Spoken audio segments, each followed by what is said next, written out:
The market is becoming more geared towards electrified vehicles, and Mazda has definitely jumped on the bandwagon with the CX-60 GT P50e. This medium SUV is a plug-in hybrid, and it competes against the hybrid variants for the Lexus NX and Volvo XC60. In this video, I'm going to show you how it's fared after a week with my family of 3.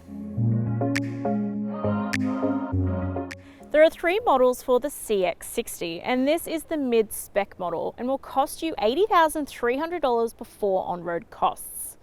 That's an expensive price tag compared to brands that you might ordinarily pitch this against. But in the luxury category, this is downright cheap compared to its plug-in rivals. The features inside are really good. You have heated front seats, heated steering wheel, heated rear outboard seats, plus a panoramic sunroof, just to name a few. The full specs are in my detailed written review at carsguide.com.au if you want more info. For me, Mazda SUVs are same but different. They all kind of look like just a scaled version of each other. I do like though that the body colour has been extended to the lower cladding and the wheel arches, because it does change it up from the other mid-size SUV in Mazda's stable, the CX-5. The interior looks really good with the panoramic sunroof and the black leather accented trims and soft touch points throughout. The dual 12.3-inch touchscreen and digital instrument panel look upmarket and gives the tech some cool kid cred. However, I really don't like this chunky panel on the dash. It really highlights how skinny the air vents and the control panel is down here, and it's just out of sorts with everything else that's going on. Considering its higher price tag compared to its stablemates, I was expecting the interior to look a lot more luxurious than what it does. The Azami top model though does tick that box if that's what you're looking for. The cabin has so much leg and headroom that it feels super practical, especially given that this is a mid-sized SUV. Taller families will also be very pleased with how much legroom you get in here. The seats are comfortable, and I like that they're electric with adjustable lumbar support, but I don't love the terrible synthetic smell from the trims. When you're at this price point, you really want that new car smell. The individual storage options are pretty good up front with the usual drink bottle holders, plus you have the glove box. However, the middle console is a tad shallow. It doesn't have a lot of storage in there. The charging options up front are really good with 2 USB-C ports, a 12-volt port, and a wireless charging pad. This has dual screens, like I've said, and they look great, and I also really like that it has wireless Apple CarPlay and wired Android Auto. This also has built-in satellite navigation, and I really enjoyed having the Bose sound system this week with its 12 speakers, because it kind of feels like you're in the middle of a concert when you've got it going. I'm in the back seat and I have plenty of head and leg room. The seat is super comfortable and well cushioned, and I really like the easy to clean trims on the backs of these seats. Perfect when you have kids or pets around. Backseat passengers enjoy a good amount of amenities as well, with 2 USB-C ports, a 220-volt port, as well as heated outboard seats, directional air vents, mat pockets, drink bottle holders in the doors, as well as 2 cup holders in the fold-down armrest. My 6-year-old found this to be very easy to get in and out of and enjoyed his good view from the wide windows, but I did find myself turning off the heated seats quite a lot because he was fascinated with pushing all the buttons. There are ISOFIX child seat mounts on the outboard seats plus 3 top tethers. 2 seats are going to fit best, but you may get lucky with 3 skinny booster seats. There's plenty of room for front passengers when a 0 to 4 rearward facing child seat is installed too. The boot is a respectable size at 477 litres, but you can bump that up to 1,726 litres if you pop that back row down. I did a roadie this week and this fit all of my luggage and shopping with ease. I really love the level load space and the powered lid too.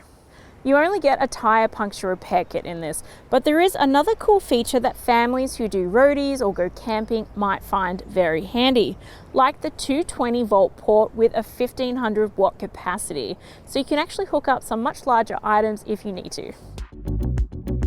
This has a 2.5 litre 4-cylinder petrol plug-in hybrid powertrain with a maximum power output of 241 kilowatts and 500 newton meters worth of torque. It's an 8-speed auto transmission and is an all-wheel drive. It is really gutsy and you're going to love having that power when you're on the open road. On the electric motor side of things, this has a lithium-ion battery with a 17.8 kilowatt hour capacity. And in pure EV mode, you can get a driving range of up to 76 kilometers. This has a Type 2 charging port, but it does lack the CCS-DC connector, which means you can't hook it onto a fast charger. On a 7 kilowatt system, you should be able to get from 20 to 80% in roughly 90 minutes. But on an at-home charger, expect to see that creep up between 7 and 8 hours, so it's best to leave overnight. Yes, this thing certainly has power, but the surprising thing for me was really how the electric motor and combustion engine talk to one another, because it didn't make for the smoothest driving experience in the city. In fact, this handles in the strangest of ways, because even when you're accelerating, it kind of feels like you're in a much lower gear than you ought to be.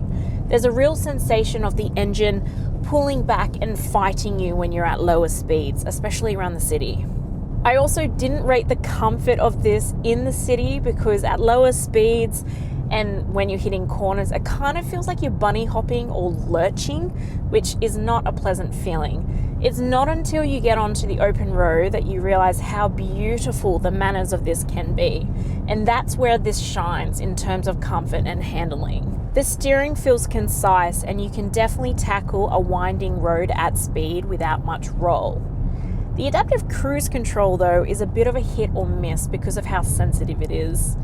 So it sometimes picks up that a larger vehicle like a truck is still in your lane even when you're overtaking, and having the brakes just slam on is a little bit confronting, I will be honest.